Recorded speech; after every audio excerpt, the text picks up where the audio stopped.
Assalamualaikum warahmatullahi wabarakatuh. Jumpa lagi bersama Michan di channel Kisah Misteri. Di kesempatan kali ini Michan akan menceritakan cerita baru ya gengs, yang berjudul Susuk Mayat bagian yang pertama. Cerita kali ini ditulis oleh Mbah Ngesot dan link akan selalu Michan sediakan di kolom deskripsi ya. Ciao, daripada lama-lama kita langsung masuk ke ceritanya. Susuk Mayat bagian yang pertama. Mungkin kalau ada orang yang kebetulan melintas di Jalan Tanjung Sari, mereka tidak akan memperhatikan sebuah rumah yang terletak di pinggir jalan tersebut.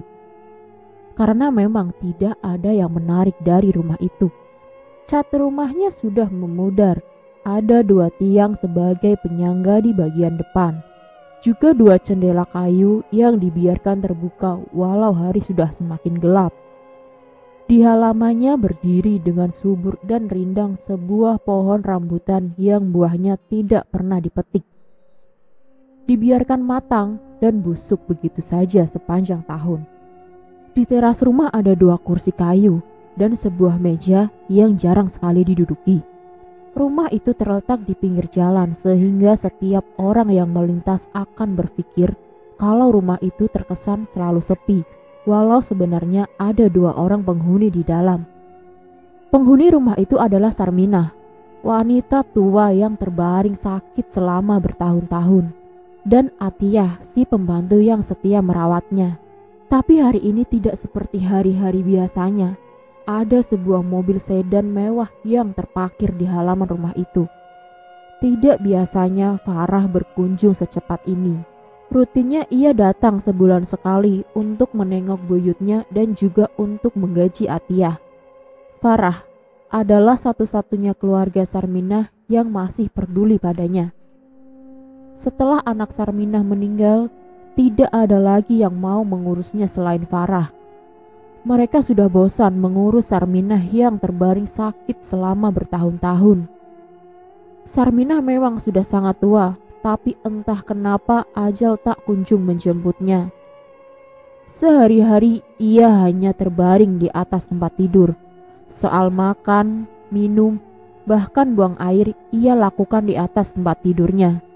Pembantu yang merawat Sarminah pun sudah berganti-ganti orang dan hanya Atiyahlah yang paling betah merawat nenek tua itu. Ia bekerja sendirian merawat Sarminah di rumah tua itu selama 5 tahun. Namun hari ini dia mau mengundurkan diri. Itulah yang membuat Farah bingung lantaran jarang sekali ada orang seperti Atiyah yang mau bekerja seperti ini. Di kamar Sarminah, Farah mencoba untuk membujuknya agar tidak mengundurkan diri.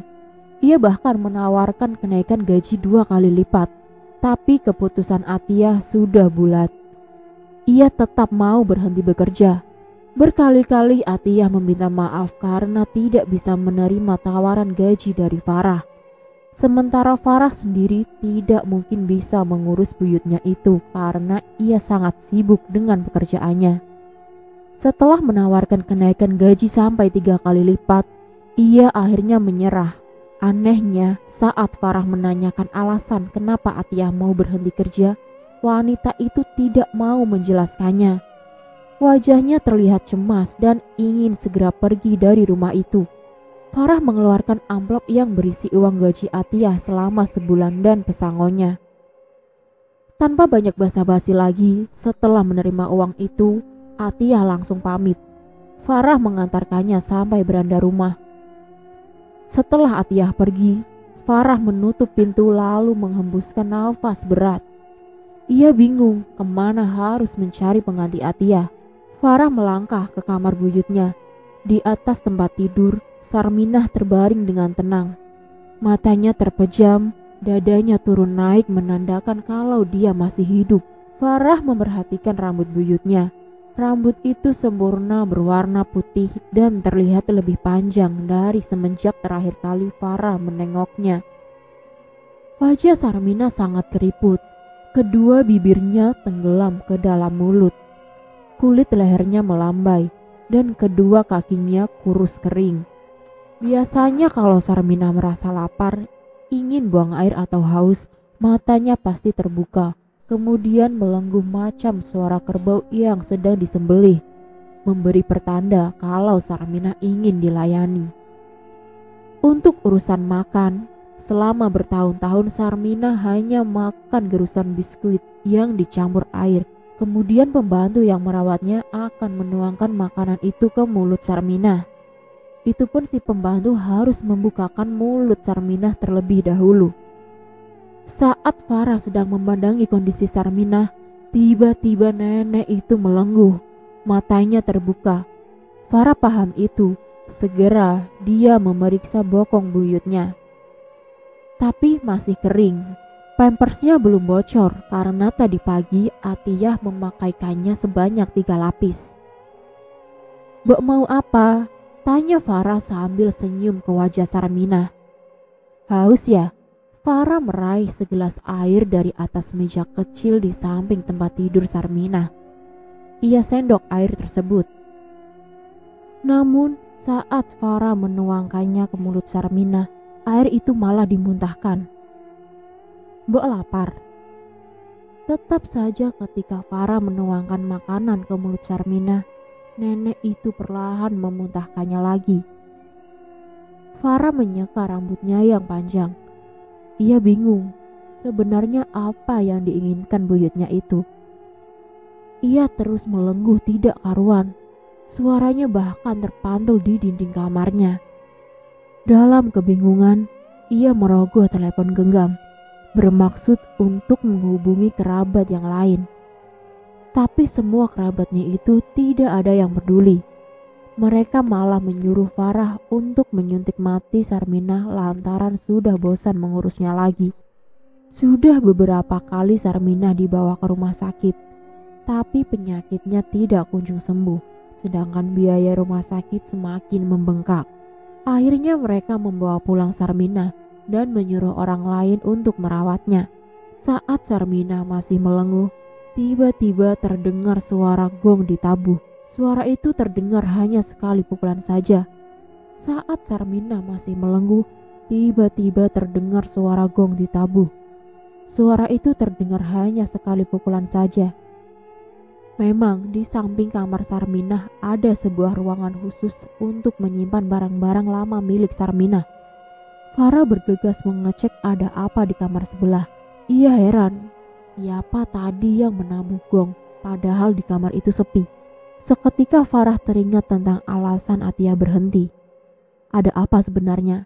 Kenapa Atiyah terlihat sangat ketakutan? 1 hari sebelumnya, seperti biasa setiap malam, Atiyah mengurus biskuit untuk Sarminah. Malam itu hujan sedang deras, kilat berkelebat, samburat cahaya memantul pada dinding tua. Sebuah radio dibiarkan menyala, menyiarkan lagu dangdut jadul kesukaan Atiyah. Kepala Atiyah mengangguk-angguk sambil ikut bernyanyi dengan suara pelan. Ia menuangkan air sedikit demi sedikit pada mangkok kecil berisi gerusan biskuit, lalu diaduk hingga halus. Setelah dirasa selesai, ia kemudian beranjak ke kamar Sarminah. Dan betapa terkejutnya saat ia melihat Sarminah tiba-tiba berdiri menghadap jendela. "Mbak udah sembuh?" Sarminah tidak menjawab. Atiyah tersenyum ragu-ragu, hatinya campur aduk, ada senang, heran, dan sekaligus takut. Sudah lama sekali Sarminah terbaring, dan baru sekarang Atiyah melihatnya bisa berdiri. Rambut Sarminah tergerai panjang sepinggang. Rambut itu putih semua.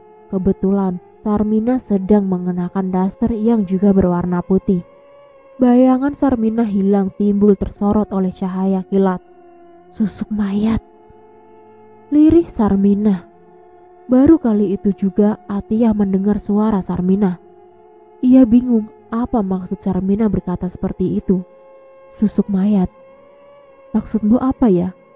Atiyah perlahan mendekat. Kilat terus berkelebat. "Bunuh aku." Sarminah kembali berucap aneh, malah minta dibunuh. "Mbok." Atiyah tersenyum. Perlahan ia angkat tangannya untuk menyentuh pundak Sarminah. Tangannya berhasil menyentuh pundak itu. Terasa sekali lengkungan tulangnya. Maklum saja, tubuh Sarmina hanya tinggal tulang dan kulit, sangat kurus dan sangat kering. Walau pundaknya sudah disentuh, Sarmina tidak memalingkan badan. Ia tetap berdiri menghadap jendela yang tirainya terbuka. "Mbok, makan dulu yuk. Aku udah siapin makanan buat Mbok." "Mbok," lanjut Atiyah. Tubuhnya seperti patung, tidak dapat digerakkan. Saat Atiyah sedang berusaha untuk berkomunikasi dengan Sarmina, terdengar suara gamelan di kamar sebelah. Suaranya berbaur dengan iringan angklung, gambang, dan gong. Semua alat tersebut adalah milik Sarmina. Sudah lama sekali terbengkalai di kamar sebelah. Atiyah tidak pernah membersihkannya. Banyak sarang laba-laba yang membungkus peralatan tersebut. Bayangkan saja, siapa malam-malam begini yang memainkan alat-alat tua itu? Atiyah semakin ketakutan.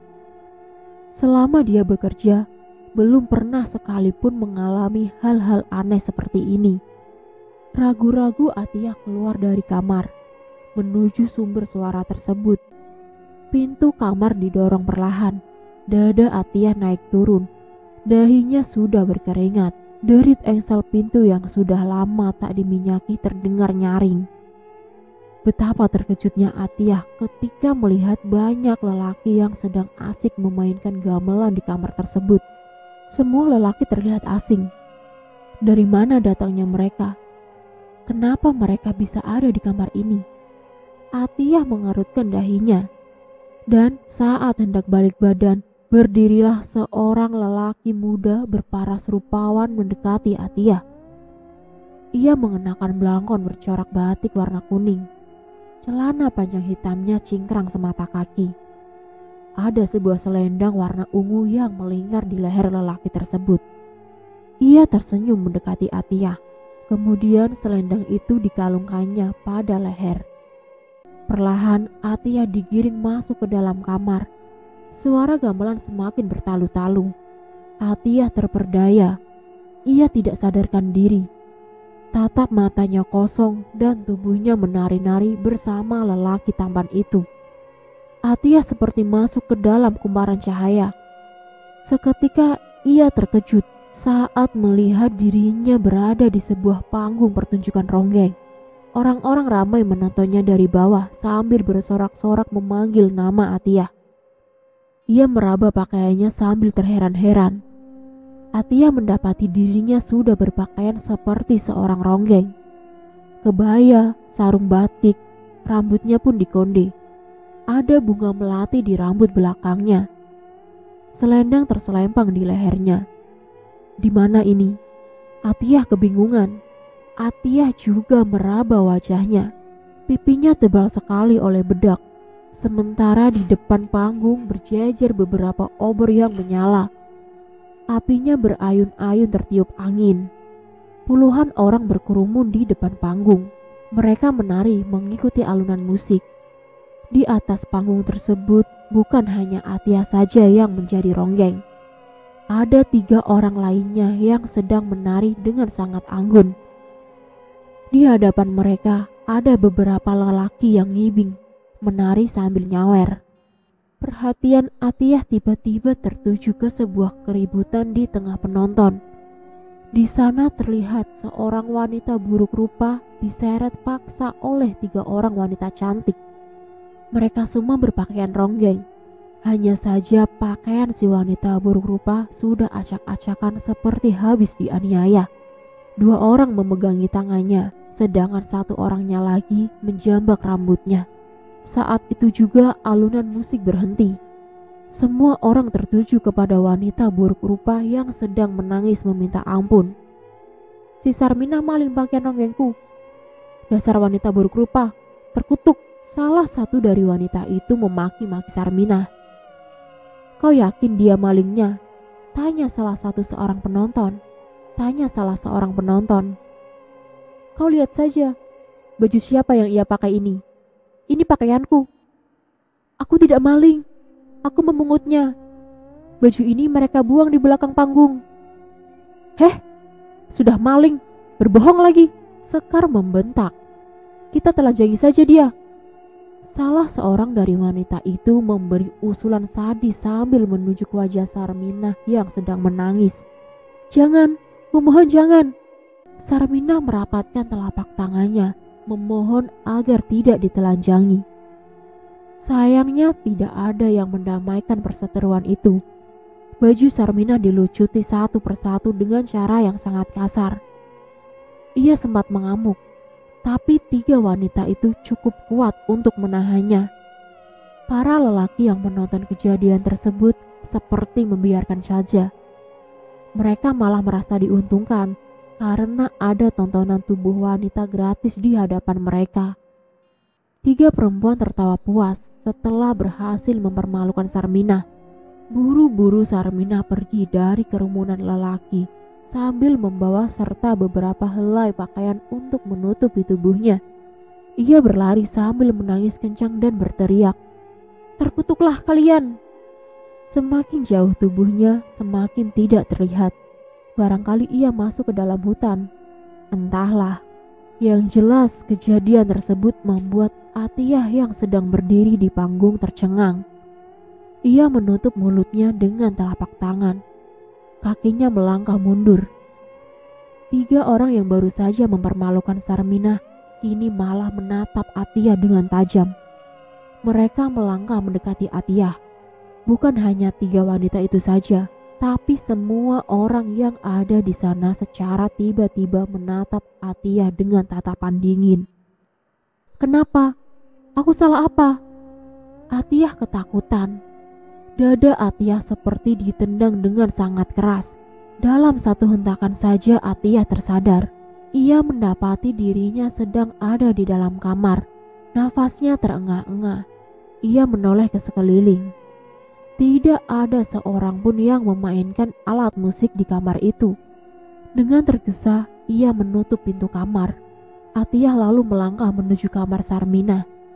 Setibanya di dalam kamar, dilihatnya tubuh Sarminah menjulang tinggi hingga menyentuh langit-langit kamar. Ia menatap Atiyah sambil tersenyum mengerikan. Kedua kakinya tidak menyentuh lantai. Dengan gontai, Sarminah mendekati pembantunya. "Mayatku, kau mayatku." Atiyah menjerit ketakutan. Ia lari terbirit-birit hendak keluar rumah. Tapi pintunya terkunci rapat dan tidak dapat dibuka. Sarminah semakin mendekat. Tubuh Atiyah sekarang berada di antara selakangan Sarminah. "Mayatku," desis Sarminah. Atiyah pingsan seketika. Suara gong terdengar hanya sekali. Perlahan Farah membuka pintu kamar tepat penyimpanan alat-alat musik ronggeng milik Sarminah. Tidak ada siapa-siapa di dalam. Hanya ada alat-alat musik ronggeng yang terbungkus sarang laba-laba. Ia kembali ke kamar Sarminah. Sontak saja Farah berteriak saking kagetnya lantaran melihat Sarminah duduk di atas kasurnya dengan keadaan mata melotot dan mulut terbuka lebar. Setelah sekian lama sakit, baru kali ini Farah mendapati buyutnya duduk seperti itu. "Bunuh aku, susuk mayat." Suara yang keluar dari tenggorokan Sarminah terdengar sangat kering dan ringkih. Farah tidak mengerti apa yang sedang diucapkan buyutnya itu. Mbok udah bisa duduk?" tanya Farah sambil menampakkan wajah ketakutan. Tidak lama kemudian, terdengar seseorang mengetuk pintu. Farah bergegas membukanya. Mereka sudah datang. Itu ternyata kerabat Farah yang juga masih keturunan Sarminah. Sebenarnya Farah meminta semuanya hadir, tapi yang datang hanya 3 orang saja. Mereka adalah Ningsih, Gion, dan Rizal. Semuanya adalah cicit. "Kalian lihat ini." Farah dengan panik menunjukkan keadaan buyutnya. "Mbok udah bisa duduk?" tanya Gion. "Kalian dengar, bunuh aku, susuk mayat." Sarminah terus-terusan mengucapkan kalimat tersebut. Gion mendekat dan menyentuh kening Sarminah. "Mbok?" tanya Gion. "Dia tidak sadar, ini aneh. Baru kali ini aku melihat Mbok duduk dan bisa bicara seperti itu, kata Farah. Apakah kalian sadar kalau Mbok ini sudah sekarat bertahun-tahun, tapi tak kunjung meninggal? Iya betul, itu tidak wajar, timpal Ningsih. Benar sekali Ningsih, kejadian ini memang tidak wajar, tambah Rizal.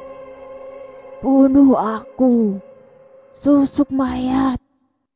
Lirih dan kering suara itu keluar lagi dari tenggorokan Sarmina. Apakah kalian sayang sama Mbok kita? Tanya Ningsih. Mereka semua mengangguk. Kalau begitu kita harus mengakhiri penderitaannya, tambah Ningsih. Maksud kamu kita harus bunuh dia? Farah menatap kerabatnya. Mereka mengangguk. Enggak, itu namanya pembunuhan. Farah membentak. Dengarkan Farah, mau sampai kapan kau ngurusin Mbok? Hah? Mau kau warisi ke anak cucumu? Mbak kita pasti punya ilmu hitam dan susah meninggal. Ningsih pun naik pitam. Tapi membunuh Mbok itu bukan solusi. Farah membentak. Lalu apa solusimu? Tanya Rizal yang terkesan membela pendapat Ningsih. Bunuh aku, susuk mayat. Kembali Sarmina berucap lirih. Kau dengar itu Farah? Mbok kita minta dibunuh. Ningsih mendesak. Farah menggelengkan kepala. Kalian sudah gila. Aku menyuruh kalian ke sini untuk memberikan solusi. Cari orang yang mau rawat Mbok kita. You are wasting your money, Farah. Timpal Gion. Ya sudah, begini. Setelah dari tadi kelihatan berpikir, Rizal akhirnya buka suara. Farah, kita semua sayang sama Mbok. Tapi keadaan Mbok kita sekarang sudah tidak wajar. Kau paham kan? Kadang hal menyakitkan itu baik untuk seseorang. Kita akhiri saja penderitaan Mbok. Ya, aku tidak bisa mas. Mata Farah mulai berkaca-kaca. Aku yakin Mbok pasti senang dengan keputusan kita ini. Farah tertunduk lesu. Tidak ada jawaban yang keluar dari mulutnya. Lalu ia menangis pilu. Rizal menghembuskan nafas berat. Ia kemudian berdiri. Bagaimana cara terbaik untuk mati? Tanya Rizal. Cekik, usul Ningsih. Tidak, Farah membentak. Ningsih menampakkan wajah kesal sambil menggelengkan kepala. Bekap saja nafasnya, usul Gion. Itu terlalu sadis. Kembali Farah menolak usulan kerabatnya. Sianida, kita kasih obat tidur dulu, lalu kita cekoki sianida. Semua mengangguk kecuali Farah. Ia masih menangis. Ia tidak tega, tapi di sisi lain pendapat Rizal ada benarnya. Kadang hal menyakitkan itu baik untuk seseorang. Mereka setuju. Sarminah akan diracun menggunakan sianida. Rizal segera pergi untuk mencari obat tidur dan sianida. Setelah hampir 1 jam, akhirnya ia kembali. Obat tidur bubuk dicampurkan ke dalam sesendok air kemudian diminumkan kepada Sarminah yang masih dalam posisi duduk. Anehnya, ia masih tetap melotot sambil berkali-kali minta dibunuh. Mereka bingung kenapa obat tidur tidak mempan terhadap tubuh Sarminah. Rizal pun kembali meminumkan sianida. Setelah beberapa menit, tetap saja Sarminah tidak tewas. Dia masih tegak dalam posisi duduk. Kau lihat Farah? Gion menunjuk mboknya. Mbok kita udah gak wajar, sianida aja gak mempan. Lalu bagaimana ini? Tanya Ningsih. Tidak ada cara lain, kita cekik saja. Jawab Rizal. Tidak, Farah menolak. Tapi sekarang tidak ada yang peduli dengan penolakan Farah. Mereka tetap akan membunuh Sarminah demi menghentikan penderitaannya. Siapa yang berani melakukannya? Tanya Rizal. Semua terdiam. Ya sudah, kita gantung saja. Rizal memutuskan. Kalian sudah gila, teriak Farah. Hal itu terlalu sadis baginya. Kau tunggu saja di luar Farah, suruh Rizal. Gion hendak memaksa Farah keluar dari kamar, tapi Farah menepis tangannya lalu keluar kamar. Mereka tidak memperdulikan kerabatnya itu. Terpenting sekarang bagaimana caranya mengakhiri penderitaan Sarminah. Rizal mengikatkan sebuah tali tampar pada plafon kamar. Ia membuat simpul melingkar.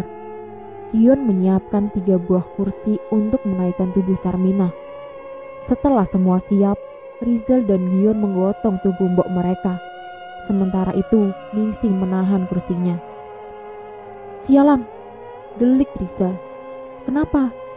Gion mengerutkan dahi. "Pampersnya bocor."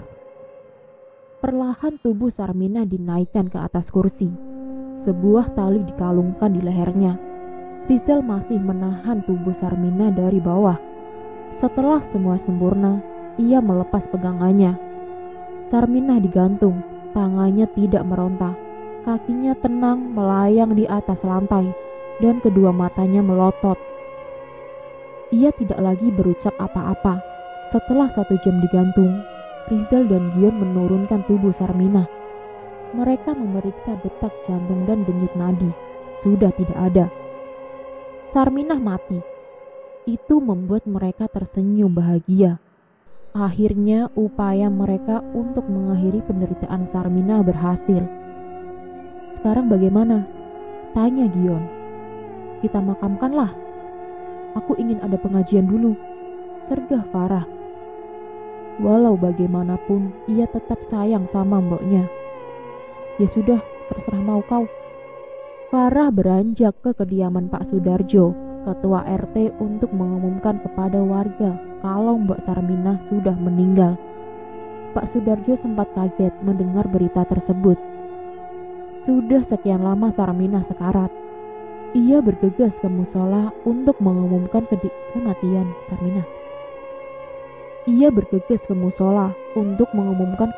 Sarminah.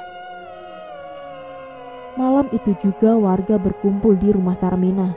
Surat Yasin dibaca bersama-sama dilanjut tahlil. Pak Sudarjo kemudian membacakan doa untuk Sarminah. Namun seketika sedang dibacakan doa, lengan Sarminah yang sudah ditata untuk bersedekap tiba-tiba jatuh ke lantai. Semua terkejut dan mengucap istighfar. Farah lalu membetulkan kembali. "Tenang bapak-bapak, ini hal biasa. Mungkin urat syarafnya masih bereaksi," ujar Farah. Pak Sudarjo kembali melanjutkan lantunan doa.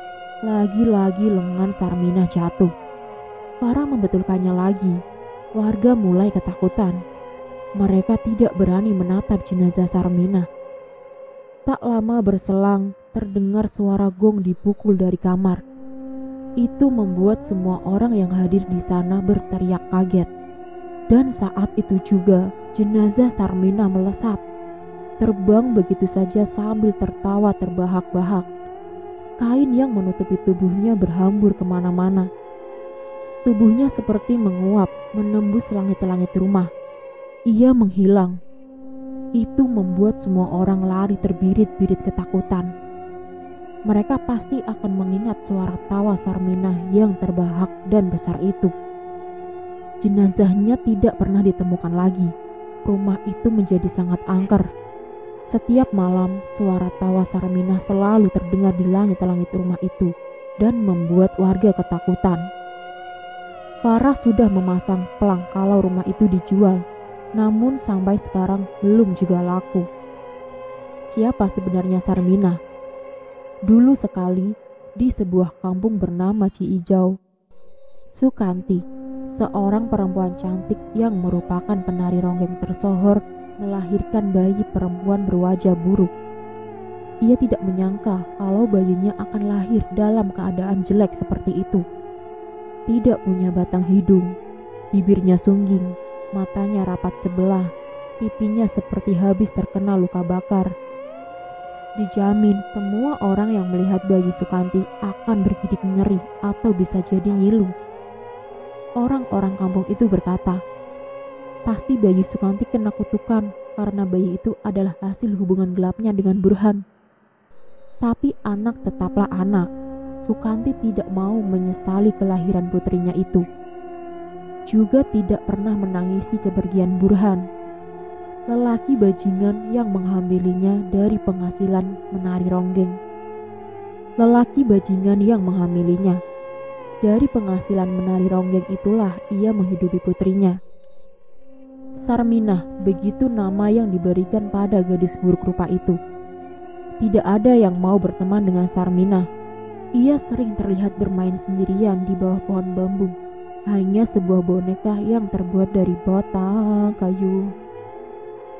Ia sering terlihat bermain sendirian di bawah pohon bambu. Hanya sebuah boneka yang terbuat dari batang kayu yang menjadi temannya sehari-hari. Nasib malang belum sampai di situ. Saat usianya menginjak 15 tahun, ibunya meninggal karena sakit. Ia tak pernah tahu penyakit apa yang diderita ibunya. Semenjak saat itu, kehidupannya semakin sulit. Untung saja ada Mbok Ibah, dukun peraji yang pernah membantu ibunya saat melahirkan. Dia bersedia memungut Sarminah sebagai anaknya. Mbok Ibah ini sudah sangat tua. Ia lahir saat Indonesia masih dijajah Belanda. Bahkan di zaman Jepang, ia sempat menjadi Jagun Ian Fu, budak pemuas nafsu tentara Jepang. Dia adalah wanita yang beruntung karena masih bisa selamat dari cengkeraman tentara Jepang. Teman-temannya banyak yang mati di tempat lokalisasi. Ada yang bunuh diri atau tewas diperkosa ramai-ramai oleh tentara Jepang. Sekarang nenek tua itu harus mengurus Sarminah, si gadis buruk rupa. Mbok Ibah yang sudah bungkuk membawa Sarminah ke rumahnya. Satu hal yang tidak pernah bisa dihilangkan dalam dirinya. Ia ingin seperti ibunya, menjadi penari ronggeng yang tersohor di Ciijau. Tapi dengan keadaan wajahnya yang buruk rupa tersebut, bagaimana mungkin ia mengikuti jejak ibunya? Seorang penari ronggeng harus punya paras yang cantik dan tubuh indah. Kalau macam Sarminah, rasanya sangat mustahil bisa seperti ibunya. Setiap malam, di kamarnya yang sempit berdinding bilik, ia sering latihan menjadi ronggeng. Mempergerakan gerakan-gerakan ronggeng yang sering ia tonton saat ada pertunjukan di kampung. Belum tidur, Cu. Ucu adalah panggilan sayang Mbok Ibah pada Sarminah. Ia membuka pintu kamar dan tersenyum pada Sarminah. Belum, Mbok. Mau menjadi penari ronggeng tak, Cu? Tanya Mbok Ibah dengan logat Sunda yang kental. Seperti ibuku, aku mau jadi penari tersohor di Ciijau. Sarminah berujar sambil terus memperagakan tarian walau terpatah-patah. Mbok Ibah masuk ke kamar Sarminah dengan gontai. Ia duduk di tepi tempat tidur yang hanya beralaskan tikar dan daun pandan. Tarianmu bagus, Cu. Jadi ingat ibumu. Terima kasih, Mbok. Lihat ini. Sarminah semakin lincah saja menari di depan Mbok Ibah sampai-sampai membuat nenek tua itu terkagum. Hati-hati, Cu. Mbok Ibah terkekeh. Ia takut anak angkatnya tergelincir. Di suatu pagi sepulang dari hutan, Sarminah mendapati Mbok Ibah terkapar di halaman rumah. Ia meninggal. Malangnya nasib Sarminah. Ia harus hidup sebatang kara di gubuk reot. Bayang Mbok Ibah selalu ada dalam benaknya. Apalagi kalau melihat barang-barang peninggalannya. Sudah pasti Sarminah menangis terseduh-seduh. Ia mewarisi profesi Mbok Ibah, jadi tukang pijat.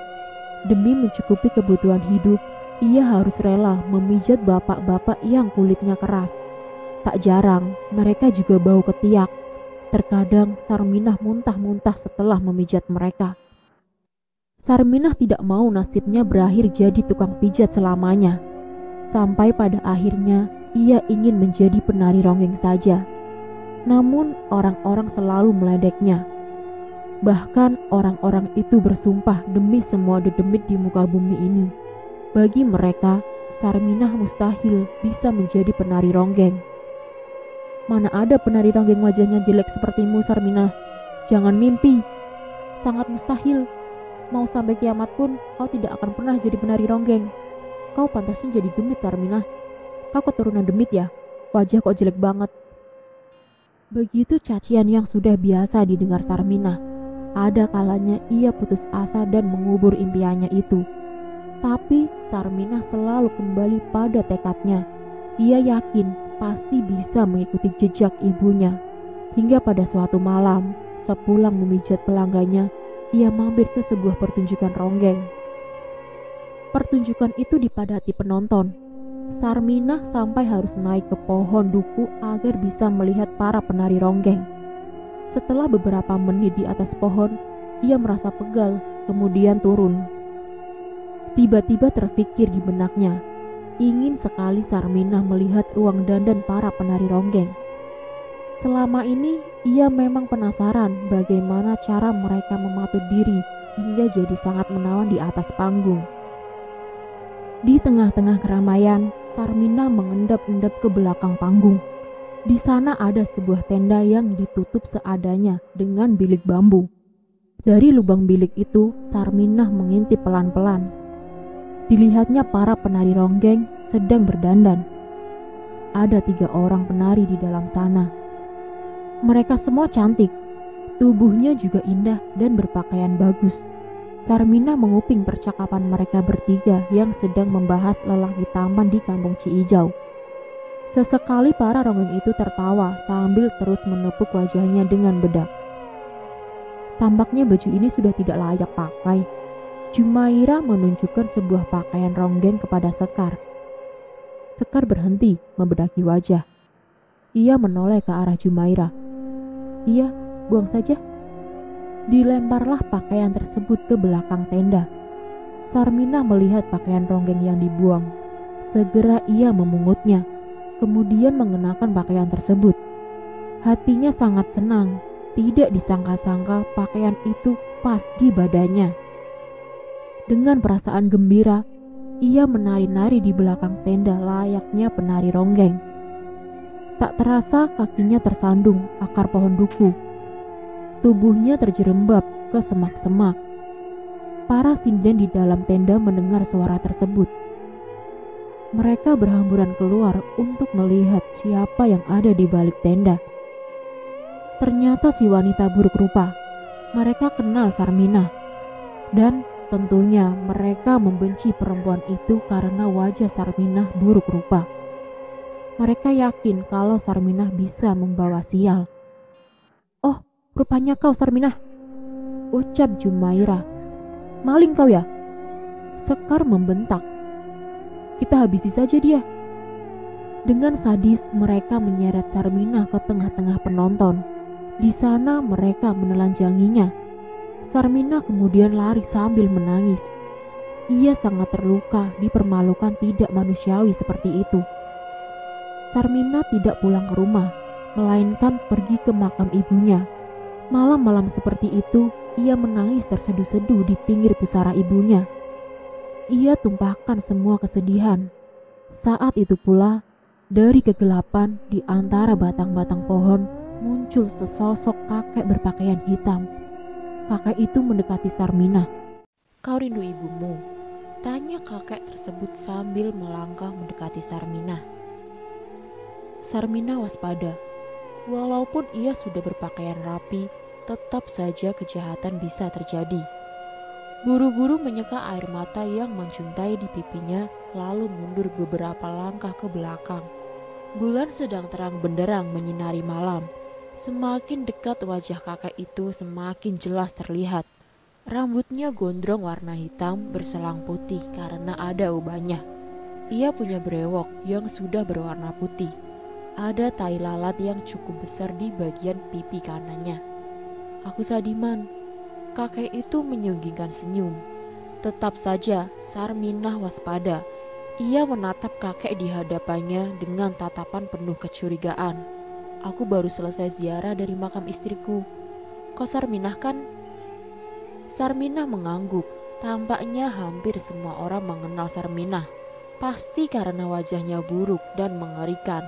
Manusia memang gampang dikenali kalau wujudnya tidak lazim dan berbeda dengan manusia lainnya.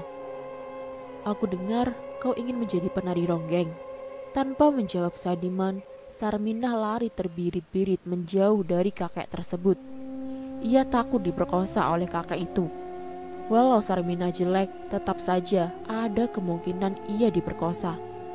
Sesampainya di rumah, Sarmina mengunci rapat-rapat pintunya, kemudian menangis kembali. Tidak pernah terfikir dalam hidupnya akan ditelanjangi seperti itu di depan umum. Malam itu juga, dendam tumbuh dengan subur dalam dadanya. Ia ingin menghabisi 3 ronggeng tersebut. Kalau tidak bisa membunuh nyawa mereka, dia harus membunuh karir mereka. Bagaimanapun caranya, dia harus menjadi penari ronggeng tersohor di Ciijau. Sore itu Sarminah sedang menjemur pakaian di halaman rumah. Tiba-tiba terdengar suara tabuhan gamelan dari arah timur. Sarminah mengerutkan dahi.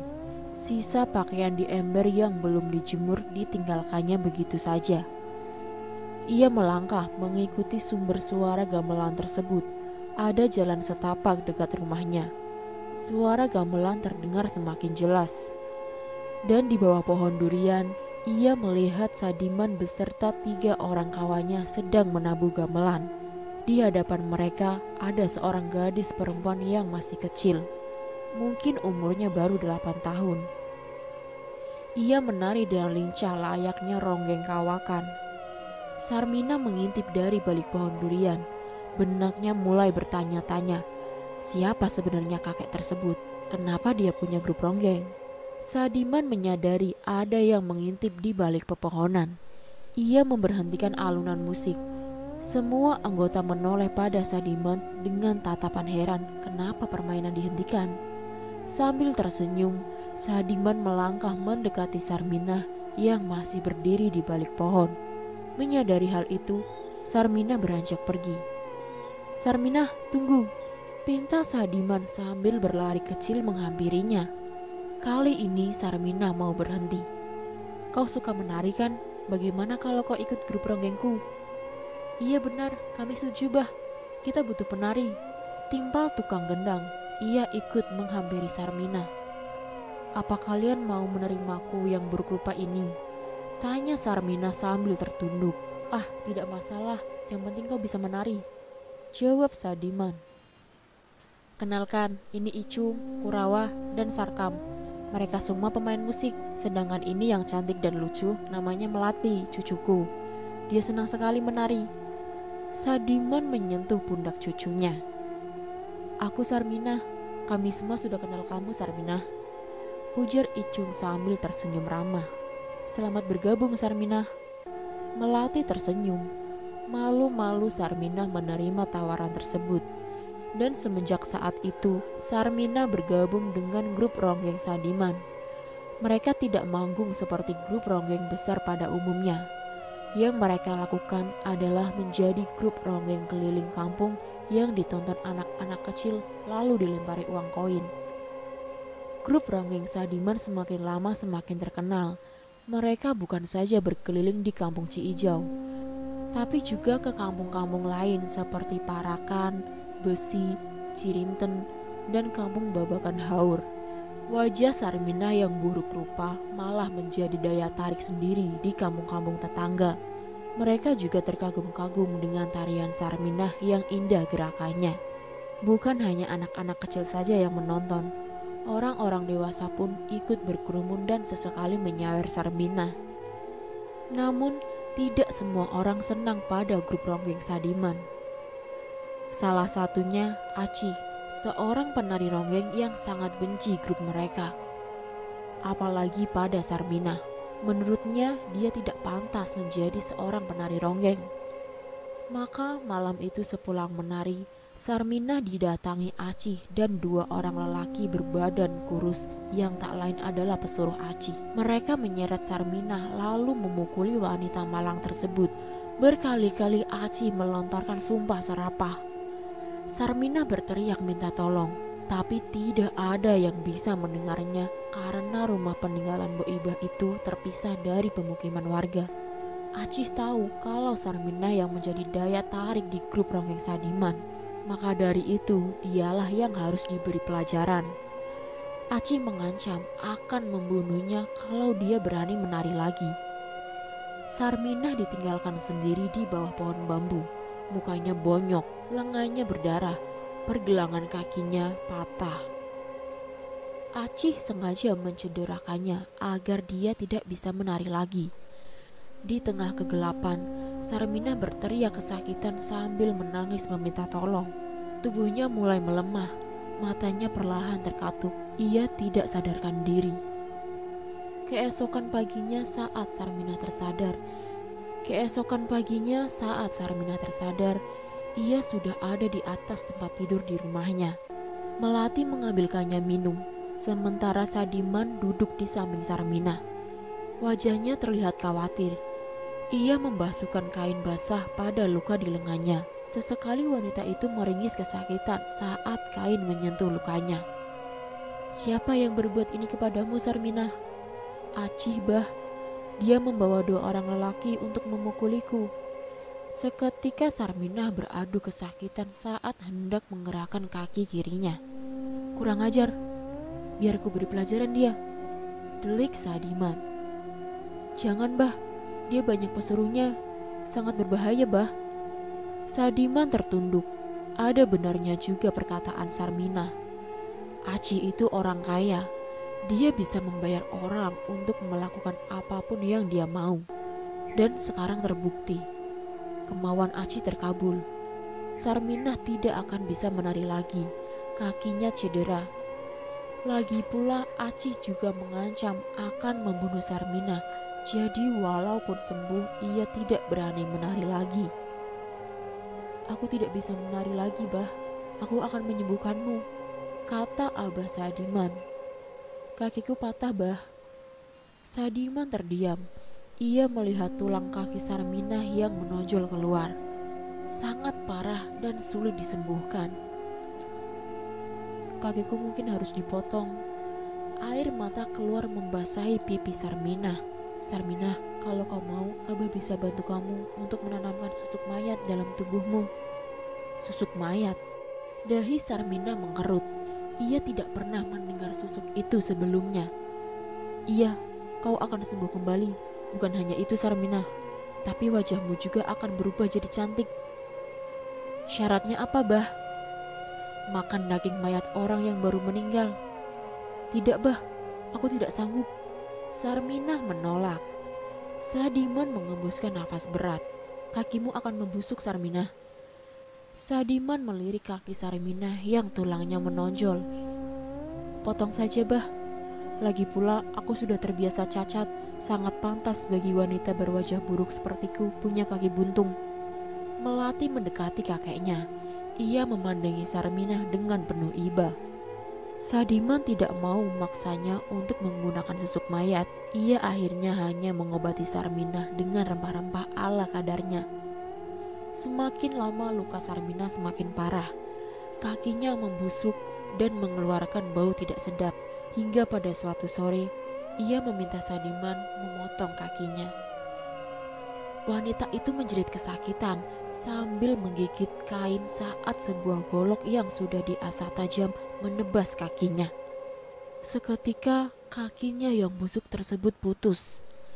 Ia mengerang-erang sambil menangis. Suaranya membuat sekawanan burung pipit di dahan pohon kecapi terbang berhamburan. Sadiman merawat wanita malang itu setiap hari. Kaki kiri yang sudah buntung dilumuri rempah-rempah agar lukanya cepat pulih. Setiap hari ia mengganti kain pembungkus kaki Sarminah. Anehnya, luka itu tidak kunjung sembuh, malah semakin parah. Kakinya bernanah, mengeluarkan bau busuk, memar, menjalar ke betis Sarminah. Setiap malam ia tidak bisa tidur karena menahan rasa sakit yang seperti membakar kakinya. "Abah." Tengah malam Sarminah membangunkan Sadiman. Ia tidak kuat menahan sakit. "Iya, Sarminah."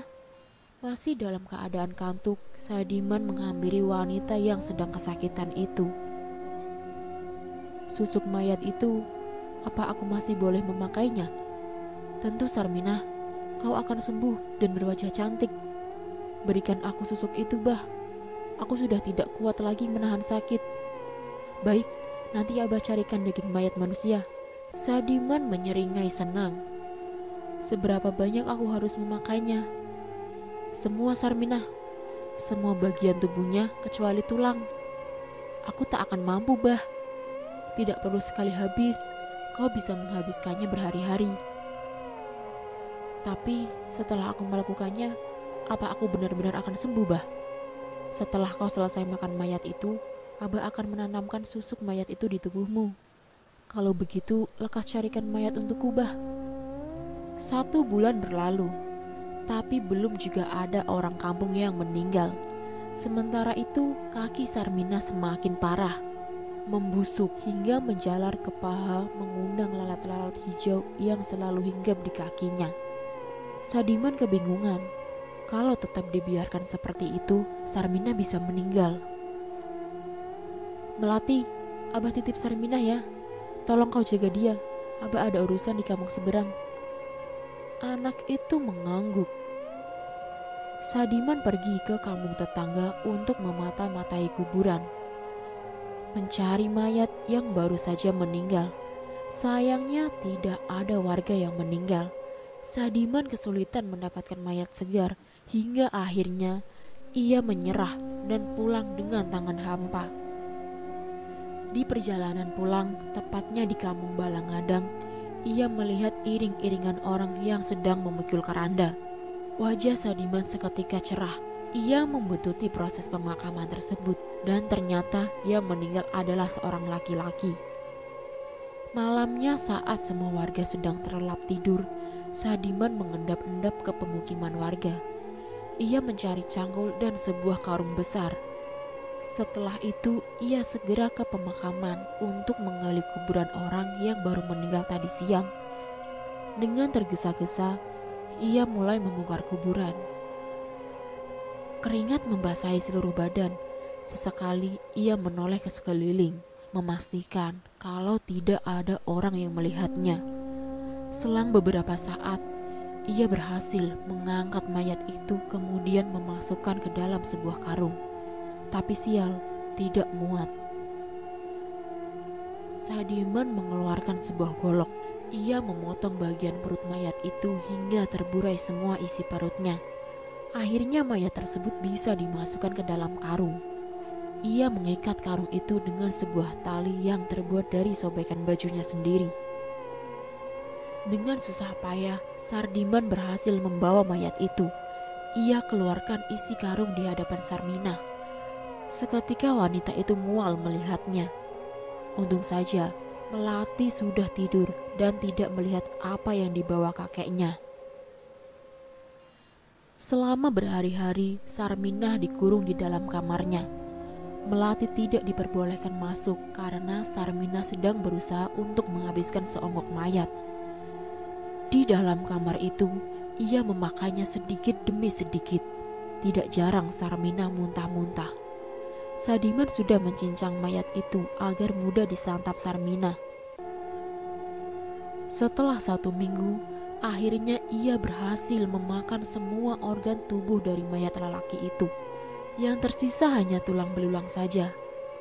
Setelah tahu kalau Sarminah telah menghabiskannya, Sadiman membawa 2 buah jarum sepanjang telunjuk orang dewasa. Lalu jarum tersebut ditusukkan ke kening Sarminah dan perutnya. Sarminah menjerit kesakitan. Sadiman membacakan mantra-mantra, bibirnya bergetar dan matanya terpejam. Asap seketika muncul dari sela-sela tanah, memenuhi kamar Sarminah. Ia meniup pelan-pelan asap putih yang menghalangi pandangannya.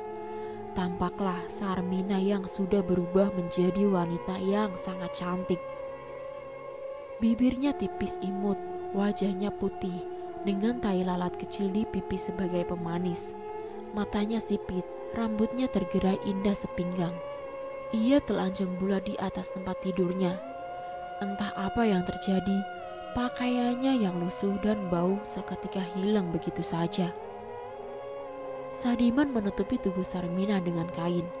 Semenjak saat itu, Sarminah berganti nama menjadi Nini Bogem. Wajahnya sudah benar-benar berbeda dari sebelumnya. Ia kembali menari dengan grup ronggeng Sadiman. Nama Nini Bogem semakin terkenal. Grup Ronggeng Sadiman semakin besar dan tidak bisa ditandingi. Bukan sekali dua kali Aci mendatangi Nini Bogem untuk menghabisinya. Tapi semenjak punya susuk mayat, wanita itu semakin sakti. Semua pesuruh Aci kalang kabut, tidak bisa menghabisi Nini Bogem. Bertahun-tahun Sarmina menggunakan nama panggung Nini Bogem. Tidak ada yang mengenalinya. Mereka menganggap Sarmina si tukang pijat itu sudah mati. Sadiman dan Melati juga merahasiakan identitas asli Nini Bogem. Sarmina hidup panjang umur sampai Ronggeng tidak laku lagi. Hingga pada suatu hari, ia jatuh sakit dan mengalami sekarat yang berkepanjangan. Susuk itu, ya, susuk mayat yang membuatnya susah untuk mati. Tidak ada yang tahu dan tidak ada yang bisa mengeluarkan susuk itu kecuali Sadiman. Dan selesai. Sekian dan itulah kisah dari cerita yang berjudul Susuk Mayat. Dan di sini Michan cuma mau ngingetin aja, jangan menghalalkan segala cara agar tidak menyesal nantinya. Dan semoga kita bisa mendapatkan manfaatnya ya dari cerita tersebut. Oke, untuk selanjutnya, Michan ucapkan terima kasih kepada kalian yang sudah setia mengikuti cerita ini dari awal ya. Dan selalu Michan ingatkan kepada kalian untuk tidak lupa tekan tombol like, share, komen, dan subscribe ya. Eits, tekan juga loncengnya untuk mengaktifkan notifikasi cerita yang selanjutnya. Bye-bye, wassalamualaikum warahmatullahi wabarakatuh.